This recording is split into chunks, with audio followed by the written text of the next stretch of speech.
Bonjour à tous et bienvenue une fois de plus sur la chaîne Samuel Mouchili. Ça fait un moment qu'on n'est pas ensemble. Ça fait vraiment très longtemps, peut-être quelque chose comme 2 ou 3 mois.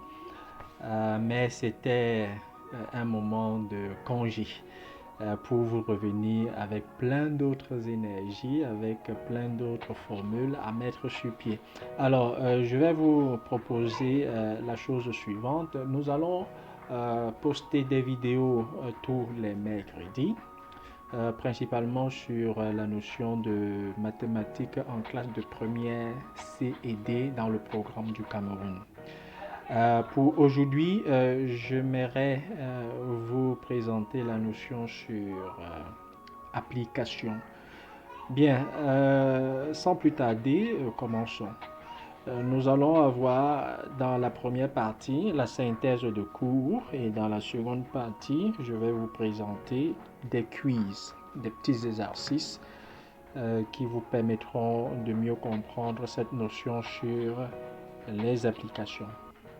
Alors, comme définition, une correspondance F entre un ensemble A et un ensemble B est appelée application si à chaque élément X de A correspond un élément Y de B.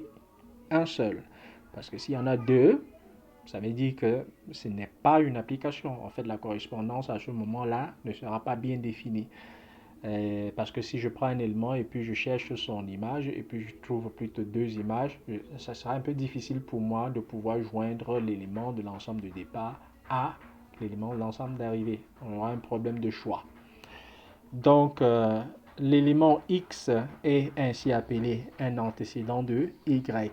Et l'élément Y est appelé l'image de X par F. L'ensemble A est appelé ensemble de départ et l'ensemble B est appelé ensemble d'arrivée. Comme notation, vous avez ce que vous voyez là, Y égale à F de X et ça se lit Y est l'image de X par l'application F. Et le X ici défini est un antécédent de Y. Comme exemple, soit A, l'ensemble des êtres humains et B, l'ensemble de leurs âges. Alors, la correspondance qui à chaque être humain associe son âge est une application. Pourquoi c'est une application? Parce qu'à chaque fois que vous allez prendre un être humain, cet être humain-là aura un âge. Il n'y a pas d'être humain sans âge. Donc, du coup, cette correspondance que nous venons de créer est une application. Alors, un exemple, l'exemple 2, nous considérons deux correspondances, la correspondance F et la correspondance G. Il est question pour nous de voir quelle correspondance parmi les deux qu'on a là est une application. Commençons tout de suite par la correspondance F. La correspondance F est une application. Pourquoi? Parce qu'à chaque fois que je prends un entier naturel, je peux calculer sa racine carrée. Ça c'est clair.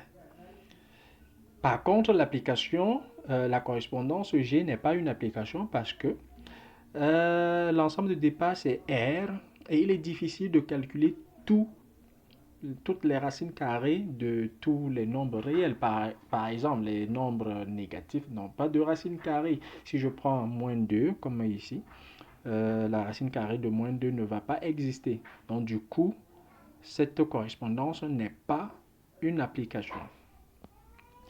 Bien, rentrons rapidement dans des applications particulières. Nous allons ici étudier les applications injectives, les applications surjectives et les applications bijectives. Alors, c'est quoi une application injective? Une application est dite injective si à chaque élément de l'ensemble de départ, si à chaque élément de l'ensemble d'arrivée B, on a au plus un antécédent dans A.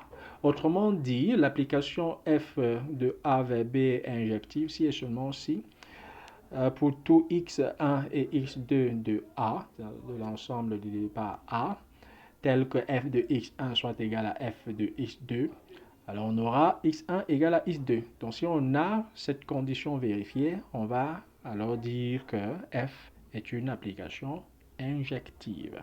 Alors, comme exemple, nous allons prendre f, la correspondance qui va de l'ensemble des entiers naturels vers l'ensemble des nombres réels, qui a x associé sa racine carrée.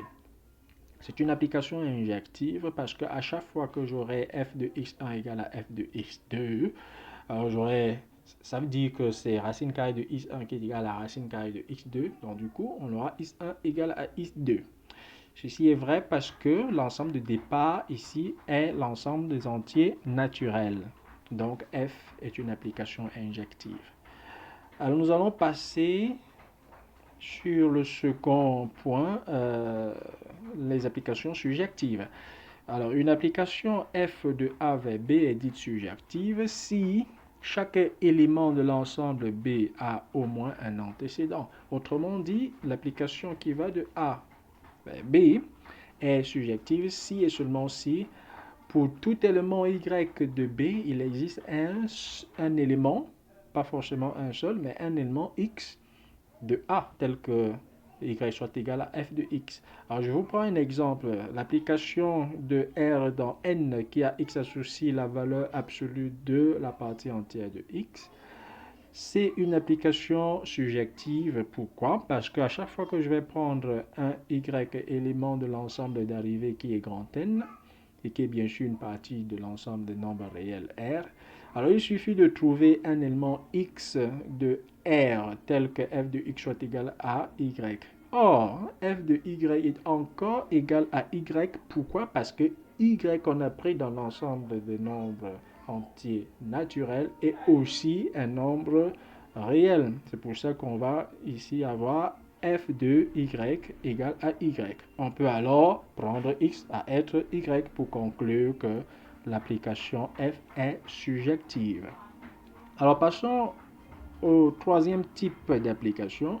Il s'agit d'application bijective. Une application f de A vers B est dite bijective si elle est à la fois injective et surjective. Autrement dit, l'application est bijective si et seulement si pour tout y de B, il existe un unique élément x de A tel que f de x soit égal à y. Alors comme exemple, je vais prendre l'application qui va de R étoile vers R étoile. R étoile, c'est l'ensemble des nombres des nombres réels privés de 0.